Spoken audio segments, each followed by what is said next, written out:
Bismillahirrahmanirrahim. Assalamualaikum warahmatullahi wabarakatuh. Alhamdulillahi rabbil alamin.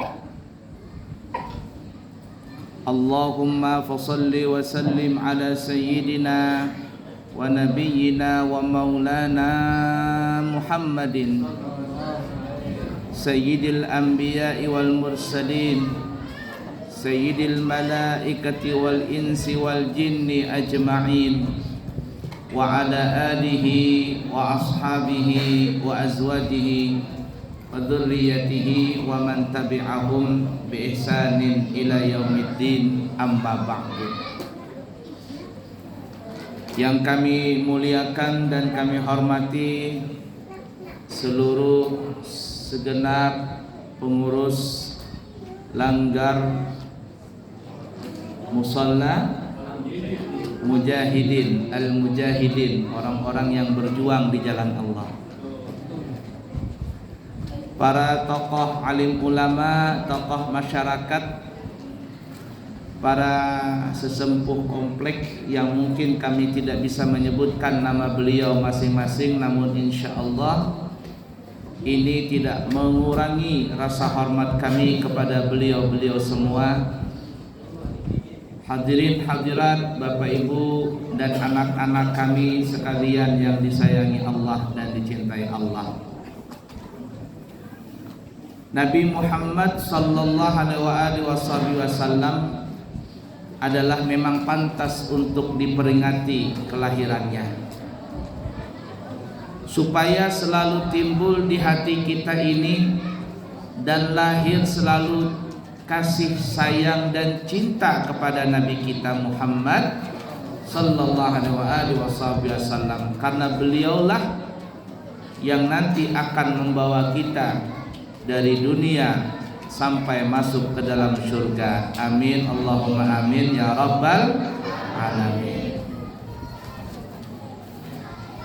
Memang pantas Nabi kita dimuliakan, memang pantas Nabi kita untuk dipuji dan disanjung, karena tidak ada sedikit pun kekurangan baik dari fisiknya Nabi ataupun akhlaknya Nabi. Sempurna dan sungguh sempurna. Siapa yang melihat Nabi, maka jangankan teman, musuh saja apabila berdekatan dan melihat Nabi secara langsung, yang tadinya dia benci, maka akan berubah timbul rasa cinta kepada Nabi kita Muhammad sallallahu alaihi wasallam. Pernah suatu ketika Nabi kita Muhammad sallallahu alaihi wasallam beristirahat di bawah pohon, dan pada saat itu pedang beliau gantungkan di sebuah pohon. Beliau beristirahat dan tidur di situ. Tiba-tiba datanglah seseorang musuh dan mengendap-endap, lalu dia mendekati Nabi. Pedang Nabi kita Muhammad sallallahu alaihi wasallam diambilnya. Dia buka dari sarung pedang tersebut, dan pedang itu pun dihunuskan ke hadapan Nabi kita Muhammad sallallahu alaihi wasallam. Dia bangunkan Nabi, "Bangun, bangun."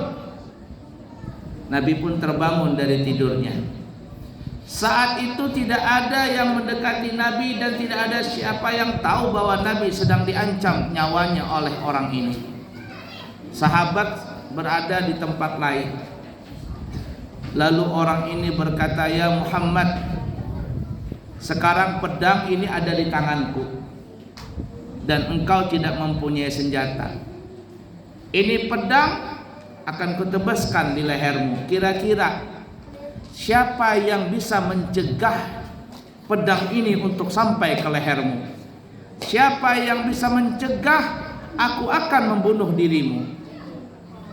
Nabi kita Muhammad sallallahu alaihi wasallam pada saat itu sedikit pun tidak ada takut dan tidak ada gentar. Lalu Nabi mengatakan, Allah yang mencegah engkau tidak bisa membunuh diriku, yang mencegah pedang itu tidak sampai kepada diriku adalah Allah. Orang ini ketika mendengar kalimat Allah yang keluar dari mulut Nabi Muhammad sallallahu alaihi wasallam, orang itu pun dia punya badan bergetar, gugup, dan sampai akhirnya pedang yang di tangannya itu pun jatuh ke tanah. Lalu Nabi kita Muhammad sallallahu alaihi wasallam mengambil pedang tadi, lalu dihunuskan pedang tadi ke leher orang ini. Ya fulan, sekarang ini pedang ada di tanganku. Pedang ada di tanganku dan pedang ini sudah mendekati lehermu. Kira-kira siapa yang bisa mencegah pedang ini nyampai ke lehermu itu? Siapa kira-kira yang bisa menyelamatkan dirimu daripada pedang ini? Orang ini tidak bisa menjawab karena dia gugup, dia takut. Jangan-jangan hari ini saatnya terlepas antara kepala dan badannya, alias mati. Lalu apa orang ini menjawab? Dia bilang, tidak ada wahai Nabi Muhammad kecuali engkau memaafkan aku. Tidak ada wahai Nabi Muhammad yang bisa menyelamatkan diriku pada saat ini kecuali engkau mau memaafkan aku. Apa kata Nabi Muhammad? Ya fulan, kalau begitu kau pergilah, engkau selamat dan engkau boleh pergi dari tempat ini. Maka orang ini pun mengucapkan terima kasih dan dia pergi. Coba kalau potongan kita seperti itu diancam, umpama ada orang begal nih, kemudian begalnya ini sudah tertangkap, yang tadinya mau begal kita bisa lewat, kita bisa lawan, lalu begal ini kita tangkap, kita apain tuh begal kira-kira? Ajar dia habis-habisan, mungkin sampai modar si begal tadi. Tapi Nabi Muhammad tidak seperti itu sifatnya. Silakan kata Nabi, engkau pergi. Coba bayangkan, itu akhlak Nabi kita Muhammad sallallahu alaihi wasallam. Nah, tinggal kita sebagai umatnya, kira-kira bisa nggak mencontoh itu? Bisa nggak kita bersabar menghadapi yang seperti itu kalau seandainya datang kepada kita? Ma'asyiral muslimin, para jamaah sekalian yang disayangi Allah dan dicintai Allah. Abu Lahab, tahu Abu Lahab? Abu Lahab itu kan pamannya Nabi. Dia adalah orang yang paling jahat. Selama Nabi di kota Mekah berdakwah, kemanapun Nabi berdakwah, Abu Lahab itu selalu ngikutin. Kalau Nabi berdakwah, Abu Lahab itu terkadang di samping, terkadang di belakang. Kenapa dia ngikutin Nabi Muhammad? Karena kalau Nabi Muhammad berdakwah, orang-orang pada dengar. Setelah Nabi berdakwah, si Abu Lahab ini bikin provokator. Dia bilang, jangan kau dengarin ucapan Nabi Muhammad, tidak benar itu, ini itu. Nabi kita dikata-katain, dijelek-jelekin, dikatakan pembohong dan sebagainya. Itu Abu Lahab kerjaannya. Zaman sekarang sih nggak ada model Abu Lahab begitu, terang-terangan nggak ada. Tapi kalau di medsos banyak itu. Ya, siapa yang ngomong ini? Yang punya akunnya siapa? Orangnya siapa? Buzzer itu nggak tahu siapa itu. Orangnya satu, tapi yang punya Facebooknya, yang punya TikToknya, yang punya IG-nya itu bermacam-macam. Pada orangnya satu. Kenapa dibayar? Untuk apa dia itu? Untuk membuat kacau di antara kaum muslimin. Dia menyebarkan berita bohong. Tuh Abu Lahab zaman sekarang banyak model seperti itu. Tapi kalah dengan Abu Lahab zaman dulu. Kalau Abu Lahab zaman dulu terang-terangan, kelihatan orangnya. Sekarang nggak kelihatan, tapi sifatnya Abu Lahab masih ada. Baik, jadi Abu Lahab ini Bapak Ibu kan jahat sekali. Padahal pamannya Nabi itu Abu Lahab. Pamannya Nabi Muhammad sallallahu alaihi wasallam. Pernah suatu ketika Abu Lahab ini saking jahatnya, dia kepingin menjebak Nabi. Dia tanya sama orang-orang, kira-kira Nabi Muhammad itu jalan yang sering dijalaninya itu yang mana? Jadi ada orang yang nunjukin tuh loh, Nabi Muhammad paling suka jalan tuh, jalan ini, gang ini. Betul kan? Betul. Oh, pokoknya Nabi sering banget lewat jalan sini. Ya sudah, kata Abu Lahab. Temannya bilang, mau ngapain Abu Lahab? Pokoknya tenang saja, aku mau bikin jebakan. Maka Abu Lahab ini Bapak Ibu nyewa tukang gali tanah, dia sewa. Untuk apa? Untuk bikin lubang gede, lubang besar di situ. Jadi setelah tanah itu digali, besar lubangnya. Kemudian ditaruh duri-duri di dalamnya supaya nanti kalau Nabi Muhammad jalan, maka Nabi Muhammad sallallahu alaihi wasallam akan terjebak dan jatuh ke dalam lubang tersebut. Abu Lahab menyewa orang membikin lubang tadi. Setelah selesai lubangnya, kemudian ditaruh di atasnya itu pelepah kurma, lalu ditutupin dengan tanah supaya kelihatan seperti jalan biasa. Tidak lama kemudian Nabi kita Muhammad sallallahu alaihi wasallam berjalan melewati gang itu. Abu Lahab ngintip dari belakang rumah orang. Dia kepingin menyaksikan supaya Nabi Muhammad jatuh. Ayo jatuh. Kata si Abu Lahab. Tahulah Abu Lahab itu. Abu Lahab itu temannya Abu Gosok. Karena dia suka bikin panasin orang terus. Jadi kata Abu Lahab, ayo lewat. Nabi Muhammad sallallahu alaihi wasallam tidak mengetahui di depan jalan itu ada lubang. Berjalan Nabi kita dengan santainya. Tapi Bapak Ibu, tinggal beberapa langkah lagi Nabi Muhammad mau jatuh ke dalam lubang tadi, malaikat Jibril datang. Stop, kata Jibril, ya Rasulullah, gif ala mahalli. Berhenti ya Rasulullah di tempatmu. Berhenti ya Rasul. Kata Nabi, wahai Jibril, ada apa kau suruh aku berhenti? Jibril bilang, ya Rasulullah, di depan itu ada lubang. Maksudnya lubang apa? Nah, lubang itu yang bikin Abu Lahab. Dia bikin supaya engkau jatuh ke dalam lubang itu. Engkau balik saja, engkau cari jalan yang lain. Kata Nabi Muhammad, kalau begitu baik. Nabi kita yang tinggal beberapa langkah tadi mau jatuh, dan akhirnya Jibril datang, kemudian beliau berbalik pulang. Berbalik mencari arah jalan yang lain. Abu Lahab mengintip dari belakang rumah orang. Nah, kenapa nggak jadi nih?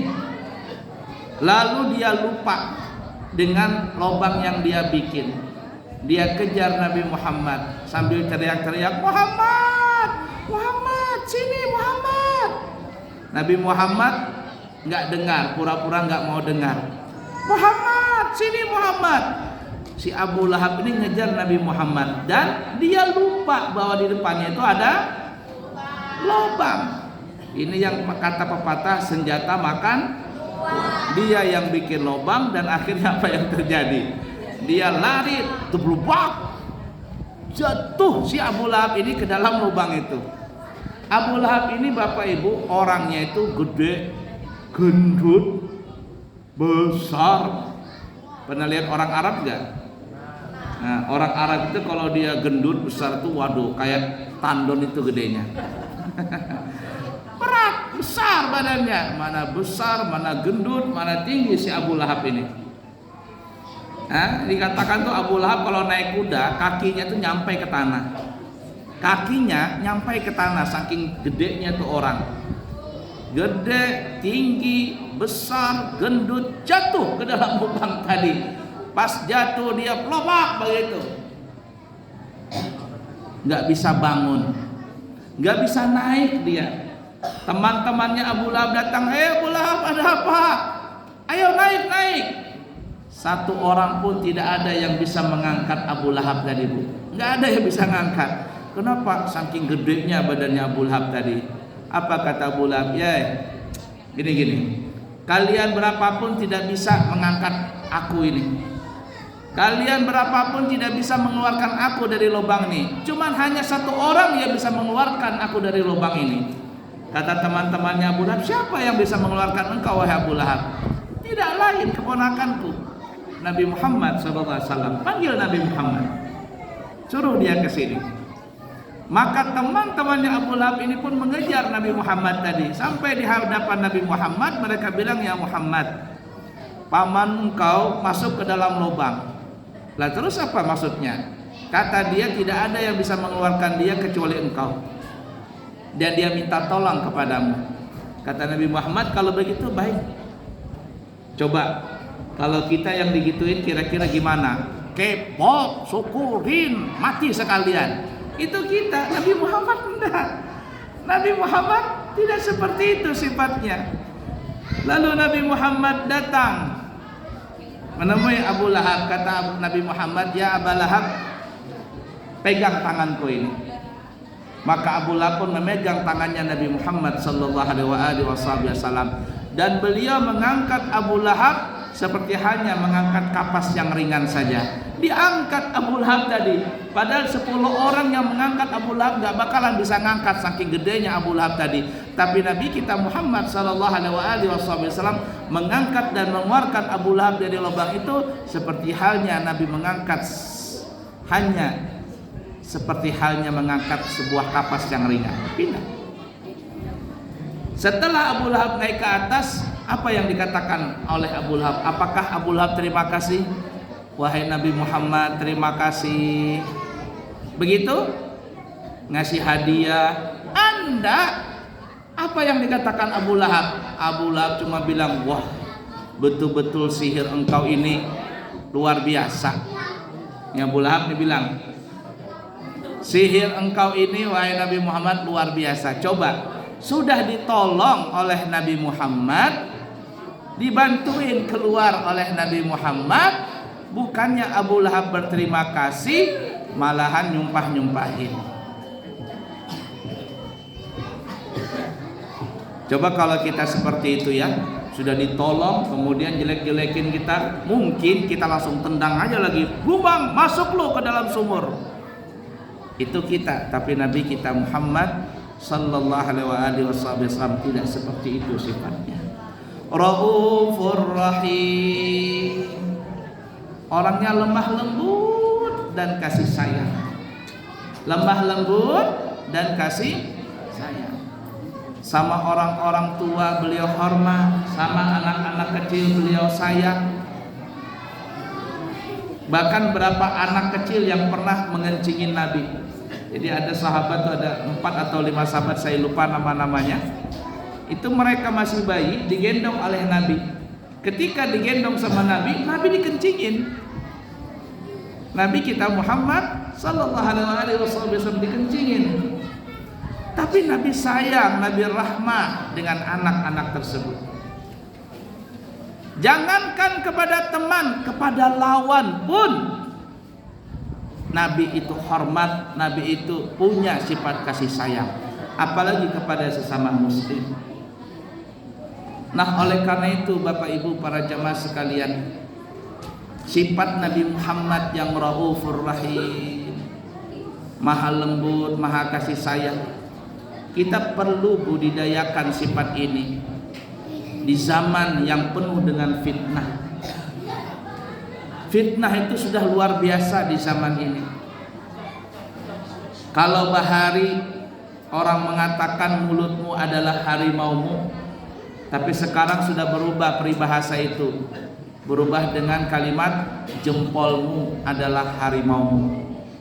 Karena banyak jempol ini ngetik status atau menyebarkan berita di media sosial, yang mungkin berita itu bisa menimbulkan pro kontra di antara masyarakat, baik bicara tentang politik, baik bicara tentang agama, dan bicara apapun sangat mudah dikonsumsi oleh semua orang karena begitu besarnya bahaya media sosial ini. Makanya kalau kita tidak kuat-kuat berpegang atau bermain dengan media sosial, maka bukannya dapat pahala, tapi bisa mendapatkan dosa. Kita harus bijak menggunakan media sosial tadi, baik Facebook, baik IG, baik TikTok. Sebarkan berita yang baik-baik saja, sebarkan yang manfaat saja. Karena ketika kita menyebarkan berita atau yang manfaat itu kemudian dilihat orang, kemudian dituruti orang, atau dilakukan oleh orang tersebut, maka kita secara tidak langsung telah menyebarkan kebaikan. Dan saat itu ketika orang yang tadi menyebarkan atau mengamalkan kebaikan yang kita sebarkan, kita tidak tahu-tahu mendapatkan pahala dari kebaikan yang kita sebarkan tadi. Tapi sebaliknya, apabila ada orang yang menyebarkan keburukan, yang menyebarkan berita bohong untuk membuat gaduh di masyarakat, lalu orang yang menerimanya pun menjadi kacau, orang yang menerimanya bisa berkelahi dan seterusnya, maka secara tidak langsung ketika kekacauan itu terjadi, kita naudzubillah min dzalik, nasallallahu alaihi, yang menyebarkan berita itu pun akhirnya mendapatkan dosa. Naudzubillah min dzalik.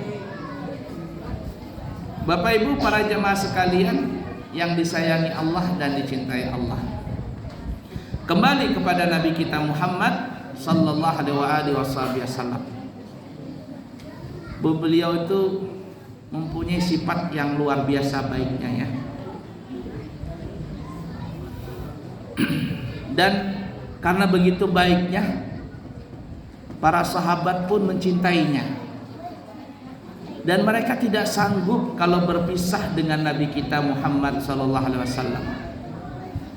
Dan cinta mereka kepada Nabi kita Muhammad sallallahu alaihi wasallam melebihi apapun juga, bahkan harta mereka, bahkan anak, istri, keluarga mereka, bahkan nyawa sekalipun, mereka lebih mencintai Nabi kita Muhammad sallallahu alaihi wasallam.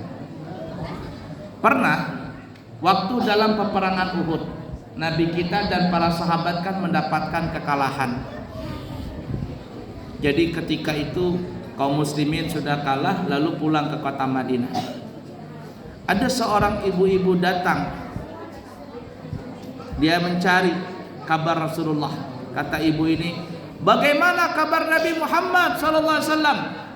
Bagaimana, apakah beliau masih hidup atau gimana? Lalu ada orang yang datang berkata kepada ibu ini, wahai ibu, saudaramu terbunuh di medan perang. Saudaramu terbunuh di perang Uhud. Apa kata ibu? Enggak apa-apa, terbunuh. Tapi bagaimana kabar Nabi Muhammad? Dia mencari Nabi Muhammad. Tidak lama datang lagi orang, wahai ibu, mengkabarkan kepada ibu ini, ayahmu meninggal di medan perang. Kata si ibu ini, enggak apa-apa. Tapi bagaimana kabar Nabi Muhammad? Apakah beliau hidup atau gimana? Tidak lama datang lagi orang, wahai ibu, suamimu meninggal dunia di medan perang. Kata ibu ini, kabar Nabi Muhammad gimana? Datang lagi orang, ngabarin, hai ibu, anakmu meninggal di medan perang. Nggak apa-apa, yang penting gimana kabar Nabi Muhammad? Tidak lama kemudian Bapak Ibu, datang orang memberi kabar, wahai ibu, tenanglah, Nabi Muhammad masih hidup, Nabi Muhammad masih sehat, Nabi Muhammad kembali ke kota Madinah ini. Apa kata ibu? Bapakku, saudaraku suamiku, anakku, walaupun mereka meninggal semua, itu adalah musibah yang ringan, asalkan jangan Nabi Muhammad sallallahu alaihi wasallam yang meninggal. Itulah para sahabat. Mereka berkorban dengan apapun juga, mengalahkan cinta mereka kepada siapapun juga. Hanya cinta mereka yang dimenangkan adalah kepada cintanya Nabi kita Muhammad sallallahu alaihi wasallam.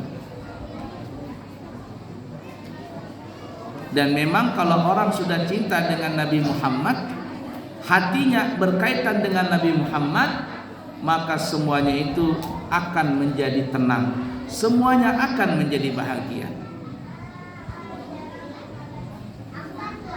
Ada seorang sahabat diceritakan, dia datang kepada Nabi Muhammad sallallahu alaihi wasallam. Dia bilang, "Ya Rasulullah, kira-kira apakah engkau sudi datang ke rumahku?" Kata Nabi, "Ada apa di rumahmu?" "Saya mau ngadakan jamuan makan ya Rasulullah, kira-kira engkau mau gak datang ke rumahku?" Kata Nabi Muhammad SAW, "Iya, aku akan mau."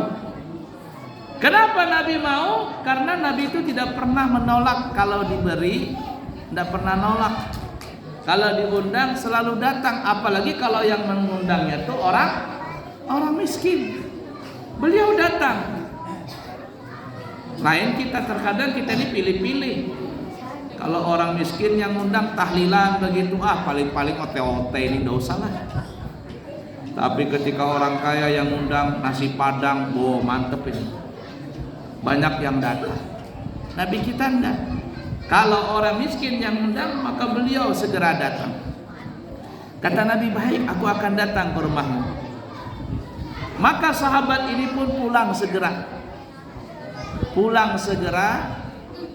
Dia kasih kabar gembira kepada istrinya, "Wahai istriku, ada apa wahai suamiku? Nabi entar lagi datang ke sini, mau masuk ke rumah kita. Nabi kita Muhammad sallallahu alaihi wasallam mau makan di rumah kita ini." Kata istrinya, "Betulkah berita itu?" "Betul." Istrinya pun juga gembira. Coba Bapak Ibu kita bayangkan, jangankan Nabi yang datang ke rumah kita, kalau seandainya umpama Bapak Jokowi atau nanti mungkin presiden berikutnya Prabowo jalan-jalan ke Balikpapan sini, tiba-tiba kata Prabowo atau Pak Jokowi, "Mana Pak RT-nya?" "Saya Pak." "Oh ya, sini." "Ada apa Pak?" "Saya mau ke rumahmu sekarang, mau minum kopi di rumahmu. Kira-kira kita gimana? Seneng apa enggak?" "Seneng." "Nggak usah repot-repot," kata Pak Presiden. "Saya cuma mau ngopi. Ada kopi enggak?" "Ada Pak." Kita kalang kabut di rumah itu. Ya, kalang kabut menyiapkan rumah tadi. Kata Pak Presiden, "Nggak usah repot-repot. Saya mau ngopi aja." Senengnya bukan main tuh. Kalau Presiden datang ke rumah kita, mungkin pas kita jual rumah kita itu yang harganya mungkin murah, tapi karena pernah dimasukin presiden di situ, harganya jadi mahal. Karena historis presiden pernah masuk ke rumah kita. Bayangkan kalau yang masuk ke rumah kita, yang masuk ke rumah kita itu adalah Nabi kita Muhammad sallallahu alaihi wasallam, presiden kita dunia sampai ke dalam surga. Kira-kira bagaimana bahagianya? Jadi sahabat ini Bapak Ibu bilang dengan istrinya, "Rasul mau datang ke sini mau makan." "Betulkah?" "Betul." "Alhamdulillah kalau Rasul mau ke rumah kita ini." Kata suaminya, "Kira-kira kita masak apa?" Kata istrinya, "Itu kan ada kambing. Di belakang rumah itu ada kambing. Potong aja kambing itu. Setelah dipotong nanti bawa ke sini, aku masakkan kambing." Karena Nabi kita Muhammad sallallahu alaihi wasallam suka makan kambing, terutama kakinya. Ya memang kaki kambing itu paling enak dimakan. Nah akhirnya apa yang terjadi? Sahabat ini pun mengambil kambingnya. Dia asah pisau dengan setajam mungkin dan dia siap menyembelih kambing tadi. Nah, Bapak Ibu, kebetulan sahabat ini mempunyai 2 anak laki-laki, kakak dan adik. Ketika bapaknya nyembelih kambing, anaknya ini ngelihat, 2 anak ini ngelihat gimana bapak ini nyembelih kambing. Dilihatin begitu bapaknya nyembelih kambing. Setelah selesai sembelihan tadi, kambing tadi dikulitin, lalu kambing itu diserahkan kepada istrinya untuk dimasak. Zaman dulu kan nggak ada kompor gas, apalagi kompor listrik. Jadi masaknya jangan orang Banjar pakai kawah. Tahu pakai kawah? Pakai kayu bakar begitu. Nah, kemudian suaminya ini atau sahabat ini masuk ke dalam rumah untuk membersihkan rumah karena tidak lama lagi Rasul datang. Anaknya sahabat ini yang 2 laki-laki itu masih kecil nih, jangan dipikirkan sudah besar, masih kecil. Nah, yang kayak begini-begini nih. Nggak ngerti lagi mana yang baik, mana yang buruk. Lalu si kakak bilang sama adenya, Dek, ada apa? Kita main sembelih-sembelihan yuk. Main sembelihan. Kata adenya, ayo sudah. Siapa yang jadi kambing? Kata kakaknya, kamu aja. Maka si ade itu pun tidur di tanah. Si kakak dengan polosnya ngambil pisau bapaknya tadi. Iya benar. Diambil pisau tadi, ditaruh di leher adeknya. Gimana dia ngeliat bapaknya dia nyembelih, dia ngikutin begitu. Keluar darah di leher adeknya tadi, keluar, mencrat. Mati adeknya. Kakaknya takut, dia gerak-gerakin deknya. Dek, bangun dek. Nggak bergerak, mati sudah. Bapaknya nggak tahu, mamanya nggak tahu, karena bapaknya asik lagi bersihin rumah, mamanya lagi asik masak. Si anak ini ngelihat adeknya mati, dia takut. Lalu dia lari, nggak ngeliat, lari terbirit-birit, dan akhirnya apa yang terjadi? Karena nggak ngeliat, dia nubruk tuh tungku pembakaran, masuk si anak tadi ke dalam api pembakaran, dan akhirnya si kakak pun juga mati, adiknya mati, kakaknya mati. Setelah mati baru bapak mamanya tahu, anakku. Tapi kata suaminya, dia bilang, hai istriku, kita memang bersedih anak kita meninggal, apalagi meninggal yang seperti ini. Tapi bagaimana? Ini Nabi sebentar lagi datang. Kita sembunyikan saja anak kita dulu sampai Nabi masuk ke rumah kita, sampai Nabi Muhammad makan di rumah kita. Nanti setelah Nabi puas makan, setelah Nabi pulang, baru kita urusin jenazah anak kita ini. Gimana? Baik, enggak apa-apa katanya. Nah, kemudian kedua anak ini pun diangkat oleh bapak ibunya dimasukkan ke dalam kamar, ditaruh di atas ranjang, lalu anaknya ini ditutupin pakai selimut atau pakai tikar. Kayak orang mati kan begitu kan ya, ditutup dalam kamar. Kemudian kamar itu pun dikunci, ratak. Tapi yang anehnya, setelah kamar itu dikunci, ini kedua orang tua lupa dengan anaknya yang baru mati ini, apalagi mati dalam keadaan tragis seperti itu. Kenapa? Karena dia memikirkan Rasul Nabi Muhammad sebentar lagi datang.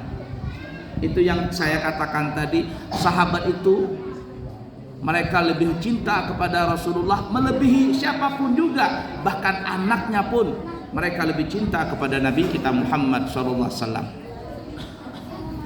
Terus apa yang terjadi Bapak Ibu? Ini disebutkan kisah ini di dalam Syarah Burdah, salah satu mukjizat Nabi ini. Jadi Nabi tidak lama datang. Tak.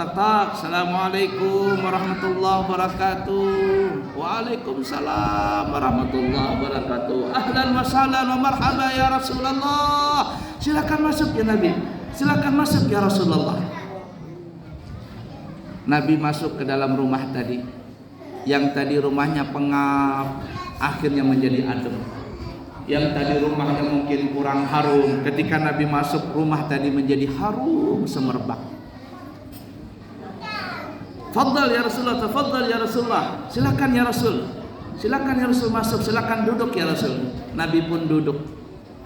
Lalu Nabi berbincang-bincang dengan sahabat ini. Kaif haluka ya sahibi? Wahai sahabatku, gimana kabarmu? Kata sahabat ini, alhamdulillah ya Rasulullah, baik, baik, alhamdulillah baik ya Rasul. Kabar istrimu gimana? Alhamdulillah ya Rasulullah, istriku juga baik. Nah giliran anaknya ditanya, kata Rasulullah, gimana anakmu? Anakmu bagaimana? Kata sahabat ini, anakku ya Rasulullah juga baik, alhamdulillah. Kata Nabi, kalau memang baik, mana anakmu itu nggak kelihatan mana?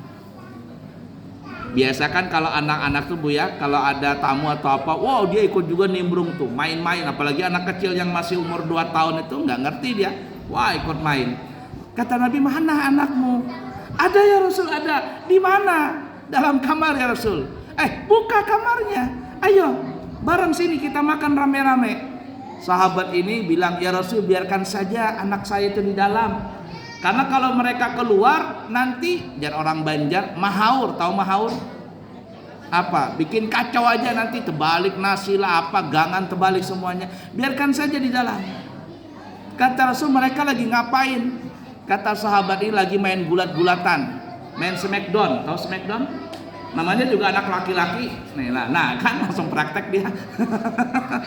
main smackdown ya Rasulullah. Kata Rasul, panggillah mereka ke sini. Jangan ya Rasul. Kata Rasul, kalau engkau tidak mau manggil mereka, aku yang datang ke kamar tadi. Aku mau yang datang ke kamar itu. Sahabat ini nggak bisa nolak. Ya sudahlah. Sahabat ini dak-diduk, jangan-jangan Nabi tahu anaknya meninggal. Nanti kalau Nabi tahu, Nabi nggak jadi makan. Akhirnya bukan bergembira, tapi melayat. Lalu Nabi pun minta izin mau buka kamar itu. Ya sudahlah ya Rasul, boleh. Maka Nabi kita Muhammad sallallahu alaihi wasallam, ibu bapak, membuka pintu kamar tadi, trak begitu. Ditaruh di mana kedua anak tadi? Ayo, taruh di mana tadi? Di atas kasur, di atas ranjang. Diapain anak tadi? Ditutup. Tutup pakai apa? Pakai selimut ya. Yang namanya mati nggak bergerak. Nabi pun mendekati ranjang tadi. Lalu Nabi membuka atau menyingkap selimut tadi. Dibuka sama Nabi. Apa yang terjadi? Bapaknya tadi bilang apa sama Rasul? Anaknya lagi ngapain? Lagi main apa? Smackdown, main gulat-gulatan. Dan ketika Nabi kita Muhammad sallallahu alaihi wasallam membuka selimut tadi, apa yang dikatakan oleh bapak itu ternyata anaknya hidup kembali dan lagi main smackdownan kakak adik tadi. Sahabat tadi kaget. Kata Nabi, wahai sahabatku, Jibril memberi kabar kepadaku. Dan dengan izin Allah, karena kecintaanmu kepadaku, anakmu yang tadi meninggal maka hidup kembali. Sallu ala Nabi Muhammad. Nah kita peringatan Maulid nih Bapak Ibu. Coba lihat gitu, Masya Allah judulnya. Meneladani akhlak Nabi Muhammad sallallahu alaihi wasallam. Kita pulang dari Maulid ini bukan hanya membawa nasi kotak atau kue atau telur itu berebutan. Bukan itu. Itu seremonial saja. Tapi yang terpenting dari peringatan Maulid itu adalah kita punya akhlak jadi baik. Yang di rumah sering ngomel-ngomel, di sini nggak ada, di sana. Di sini nggak ada baik-baik. Dari saat ini jangan lagi ngomel-ngomel. Ya, yang dulu kita suka bohong sama istri bersih-bersih, tiba-tiba dapat duit di bawah tilam, tanya sama suaminya, abang, ya, kok ada duit di bawah tilam? Di bawah tilam? Iya, duit apa ini? Kata suaminya, itu duit sial. Kok duit sial? Sudah ku taruh di bawah tilam, pasti ketahuan. Sial. Yang masih sering kelahi, ayo maaf-maafan sudah. Yang suka berbohong, jangan lagi berbohong. Yang belum pakai hijab, ibu-ibu, anak gadis mulai sekarang pakai hijab. Karena yang terpenting dari peringatan Maulid itu bukan seremonial seperti ini, bukan mewah-mewahan, tapi yang terpenting itu adalah kita bisa mencontoh akhlak Nabi Muhammad sallallahu alaihi wasallam. Terus apa stop nih? Saya beserta rombongan insya Allah besok berangkat umroh. Ya, pesawatnya itu jam 4, tapi jam 12 sudah ada di bandara. Ya, jadi ini pikirannya sudah kemana-mana ini karena besok mau berangkat bawa jamaah umroh. Kalau kita di sini ya alhamdulillah peringatan Maulid ya. Tapi insya Allah kami pribadi dan jamaah bukan lagi peringatan Maulid. Orang yang diperingatinya kita ngelihat nanti di Madinah. Sampai di kubur Rasulullah. Dan kalau sudah sampai di makam Rasulullah itu tidak ada harganya sudah. Saya banyak ada peringatan Maulid diundang. Kata saya nanti aja kalau mengundang saya setelah tanggal 27. Saya kembali tanggal 27 September. Silakan undang setelah itu. Saya datang sehari tanggal 28 malamnya, sehari istirahat 27 nyampe, 28-nya malam sudah ceramah lagi. Itu biasanya goyang-goyang begini ceramah itu. Karena sering naik pesawat atau kelamaan di lift itu goyang badan. Biasanya 3 sampai seminggu baru normal tuh badan tadi. Tapi itulah ya kecintaan kita kepada Nabi Muhammad sallallahu alaihi wasallam. Nah, Bapak Ibu para jamaah sekalian yang disayangi Allah dan dicintai Allah, hiasilah rumah kita dengan akhlak Nabi. Berikanlah tontonan kepada anak kita yang baik-baik. Karena sebenarnya Bapak Ibu, anak kita ini itu seperti ibarat kata kertas yang putih. Kita mau jadikan apa terserah kita. Kita mau kasih warna apa kertas itu terserah kita. Mau kasih merah jadi merah, jadi hitam jadi warna hitam dia hitam. Dikasih warna coklat dia jadi coklat. Namanya juga kertas putih. Nah, kalau kita ingin berhasil anak kita ini menjadi orang yang baik, maka kita dulu sebagai orang tua contohkan kebaikan itu kepada anak kita. Maka insya Allah anak kita akan nurut dengan kita. Ibarat kata pepatah, buah jatuh tak jauh dari pohonnya. Artinya kalau kita kepingin anak kita sholat, rajin ibadah, maka kita sebagai orang tua mesti contohkan sholat itu di diri kita lebih dahulu. Kalau anak kita itu kepingin dia pintar mengaji, maka kita contohkan kita bisa mengaji. Jangan harap anak kita bisa sholat, jangan harap anak kita berakhlak baik kalau diri kita sebagai orang tua tidak melakukan kebaikan itu. Ibarat kata pepatah, jauh panggang, jauh apa tuh? Jauh panggang dari jauh panggangan dari api. Jadi nggak bakalan masak. Artinya contohkanlah diri kita dulu kebaikan itu. Yang belum sholat berjamaah, sholat berjamaah. Yang sudah sholat berjamaah, hadir di musola di masjid, melaksanakan sholat berjamaah di situ. Yang sudah jamaah di masjid, ada pengajian, ada ceramah, duduk di situ mendengarkan pengajian, mendengarkan ilmu. Setelah mendengar, lalu amalkan ilmu itu. Maka itulah yang diharapkan oleh Nabi kita Muhammad sallallahu alaihi wasallam.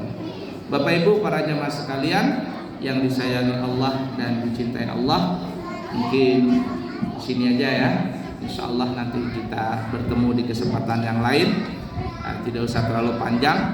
Yang penting bisa memahami kecintaan kita kepada Nabi tadi, bukan hanya seremonial, tapi buktikan cinta itu dengan tindakan. Ikuti sunnah-sunnah Nabi, ikuti apa yang dilakukan oleh Nabi. Maka dengan mengikuti apa yang dilakukan oleh Nabi itu, itulah yang namanya cinta sejati. Semoga Allah Subhanahu wa taala menghujamkan dan menanamkan dan menguatkan cinta dan sayang di dalam hati kita ini hanya kepada Allah dan kepada Nabi Muhammad sallallahu alaihi wasallam. Dan Allah berikan hidayah kepada kita agar kita bisa mengikuti semua sunnah-sunnah Nabi Muhammad sallallahu alaihi wasallam. Amin, Allahumma amin ya rabbal alamin. Sebelum kami tutup para jamaah, ada sedikit informasi. Kami adalah pendiri pengasuh pondok pesantren Al-Islami Nurul Anwar di daerah Amburawang Darat, Semboja Barat, Kutai Kartanegara. Pesantren kami adalah pesantren yang lengkap kesetaraan atau muadalah salafiyah. Ada SD, SMP dan SMA. Atau kalau dalam pesantren namanya ula, wusta dan ulya. Pesantren kita bisa mengeluarkan ijazah resmi. Yang lulus SD ada ijazahnya, yang lulus SMP atau wusta ada ijazahnya, yang lulus SMA atau ulya juga ada ijazahnya. Pesantren kita ada pelajaran agama Islam, kitab-kitab kuning, dan juga ada pelajaran umum. Siapa tahu para jemaah ada yang kepingin menyekolahkan anaknya di pesantren kami, maka insya Allah kami siap terima. Dan dari ajaran baru tahun 2024, kami di pesantren mempunyai program baru, yaitu memberikan beasiswa sekolah gratis kepada dua golongan santri. Yang pertama santri yatim, dan yang kedua santri du'afa atau keluarga yang kurang mampu. Apabila di antara kita ada keluarga atau tetangga atau handai tolan dan dari manapun juga mempunyai dua kategori ini, anak yatim dan keluarga du'afa, dan anaknya ingin sekolah di pesantren kami, maka kami gratiskan alias kami berikan beasiswa dari pesantren kami, tetapi dengan syarat-syarat tertentu. Dan juga kami di pesantren membuka travel umrah. Siapa tahu Bapak Ibu ada yang kepingin berangkat umrah bareng kami, itu kami buka harga yang baru-baru ini adalah 27 juta rupiah. Sudah berangkat dari Balikpapan, perjalanan selama 12 sampai 14 hari. Siapa tahu ada yang berminat, maka insya Allah kami siap membantu niat para jamaah semuanya. Kiranya cukup sampai di sini. Insya Allah kita bertemu di kesempatan yang lain, yang baik dari Allah, yang buruk dari pribadi. Subhanakallahumma wa bihamdika asyhadu an la ilaha illa anta astaghfiruka wa atubu ilaik. Wa akhiru kalam, wassalamu alaikum warahmatullahi wabarakatuh.